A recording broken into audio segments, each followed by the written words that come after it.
Did you know that in the digital age we are exposed to more information in a day than our ancestors encountered in a year? And the very information you rely on daily may not be as reliable as you think. In a landscape where truth and misinformation coexist, the distinguish between them blurs.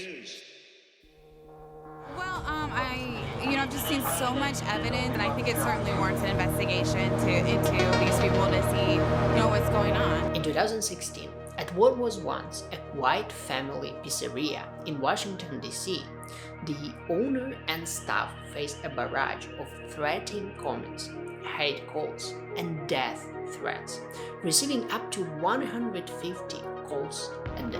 And our no pedophile code words, apparently pizza means girl, and map means semen. It just spider webs out into evidence after evidence after evidence. The situation escalated when an armed individual arrived, believing in the existence of secret tunnels harboring sexually abused children on the premises. Motivated by a sense of justice and desire to save children, these threats unfolded. However, the stark reality revealed a different story. Now infamous as the Pizzagate conspiracy, alleging a child sex trafficking ring involving political figures, it was nothing more than a fabrication. This misinformation gained traction on the internet through online forums and social media. Notably on Twitter, the hashtag Pizzagate proliferated, being tweeted and retweeted hundreds or thousands of times daily. This online activity unjustly implicated the pizzeria in the Pizzagate conspiracy, turning it into the epicenter of a dangerous misinformation campaign. This is only one story, among many others during the period of the 2016 presidential election in America that led some to accuse the internet, and social media in particular, of distorting our collective grasp on the truth. But I'd rather say that the internet and social media are only instruments that help us people spread false information. And it's much more than just people who are responsible for uploading misleading posts and stories. Consumers play an important role, if not an even more important one, in spreading rumors that can have negative consequences on our health or even our lives. In fact, misleading videos on type 2 diabetes published on YouTube are more popular among viewers than useful ones, even though the amount of useful videos is almost 3 times more. Which leads us to these questions. Why is misleading information more popular? And what can we do to protect ourselves from getting hooked by false narratives? We all love stories, especially those that evoke strong emotions.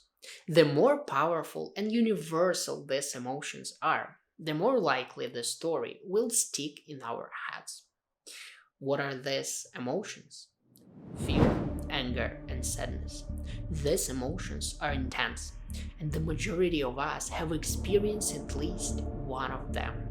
The media has employed this tactic for ages. As a result, some of us are afraid to fly, and some, including myself, fear a shark attack, even though the chances of such an incident are incredibly rare. Anti-vaxxers use a similar strategy to spread misinformation. Their discussions often revolve around rhetorical and personal arguments designed to induce these negative emotions. If you think you are immune to misinformation, there is a significant chance you could be wrong, as it spreads like a virus. And the most dangerous distributors of this virus are those who already believe in it.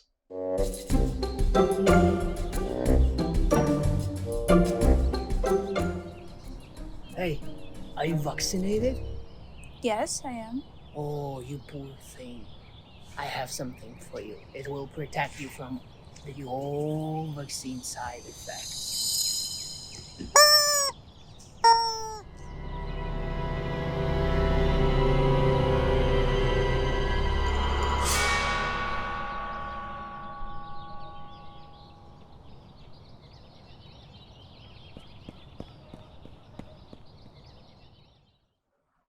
A possible explanation for such behavior is that they want to circulate what is neglected by mainstream thinking, which is why they're more likely to share and like. This is one of the ways how misinformation gets into your feed, but seeing a misleading post isn't a problem yet. Let's go back to 2020, the pandemic year. The global event that you can't avoid because it's literally everywhere. Facebook, YouTube, Twitter, Google, television, and newspaper websites were full of news and stories about COVID vaccination. Among 637 items collected from these platforms, only 5% were true, and the rest were false, misleading, or exaggerated. That is where the problem arises. The more users are exposed to unsubstantiated rumors, the more likely they are to surpass the credulity barrier. In other words, the more repeatedly you see the rumors, the more likely you are to start believing that it is the truth, especially when people are frightened and doubtful, making them more susceptible to misinformation. And in environments like social media that highlight social presence, such as likes and shares of other users, it usually leads to loafing behavior for more complex cognitive tasks, such as brainstorming and evaluating proposals. It facilitates simple, effortless tasks such as motor responses. Eventually, as people see rumors as highly credible, their inclination to trust and spread it also grows. It reminds me of a vicious circle that is difficult to escape but very easy to enter. But there are certain steps that might help you to protect yourself from being misled.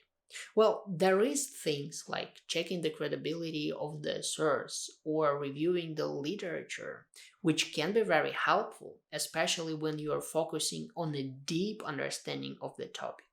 However, in everyday life, we do not have that much time to check every message we receive from our friends or every post we see on Twitter. So, what can you do? Stay aware.